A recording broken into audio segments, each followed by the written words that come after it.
MP seat అభ్యర్థిని YCP మార్చబోతుందా? Congress chief YS Sharmila చేసిన వ్యాఖ్యలు నిజమేనా? ప్రస్తుతం ఏపీ రాజకీయాల్లో హాట్ టాపిక్ అయిన ఈ వార్తలో నిజం లేకపోలేదు అంటున్నారు రాజకీయ విశ్లేషకులు.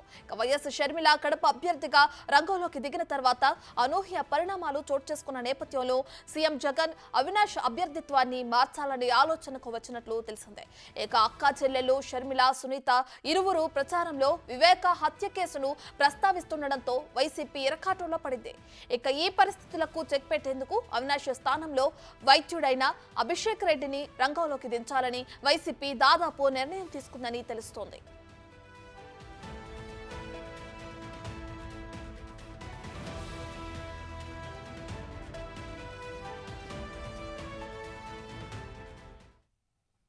ఈ కడప పార్లమెంటులో నేను అభ్యర్థిగా ఉన్నాను అని నేను క్యాంపెయిన్ చేయబట్టి కేవలం 4-5 రోజులు అయింది అంతే.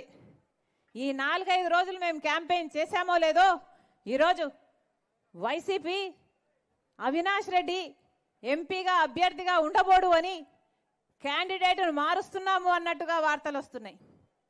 కేవలం 4-5 రోజులు అయింది మేము క్యాంపెయిన్ చేయబట్టి. ఇప్పటికే అవినాష్ రెడ్డిని మార్చాలి అన్న ఆలోచనలో వైసీపీ జగన్మోహన్ రెడ్డి గారు ఉన్నారు అంటే ఒకటే అడుగుతున్నాం, అంటే అవినాష్ రెడ్డి హత్య చేశాడు అని మీరు ఒప్పుకుంటున్నట్ట? సిబిఐ చెప్తున్నది నిజము అని మీరు ఒప్పుకుంటున్నట్ట? అందుకే అవినాష్ రెడ్డిని అభ్యర్థిగా మారుస్తున్నారా? ప్రజలు నమ్ముతున్నారు, ప్రజలు ఓట్లేయరు, ఆయన ఓడిపోతాడు అని మీకు నమ్మకం కుదిరింది కాబట్టే ఈరోజు అవినాష్ రెడ్డిని మారుస్తున్నారా అని జగన్మోహన్ రెడ్డి గారిని సమాధానం అడుగుతున్నాం. ఈ కడప పార్లమెంటులో నేను అభ్యర్థిగా ఉన్నాను. కడప లోక్సభ స్థానం తొలి నుంచి వైఎస్ ఫ్యామిలీకి పూర్తి పట్టు ఉన్న నియోజకవర్గం. 1989 నుండి ఇక్కడ నుంచి కాంగ్రెస్ అభ్యర్థులే విజయం సాధిస్తున్నారు. 1999, 2004 ఎన్నికల్లో వైఎస్ వివేకానందరెడ్డి ఇక్కడ నుంచి గెలుపొందారు.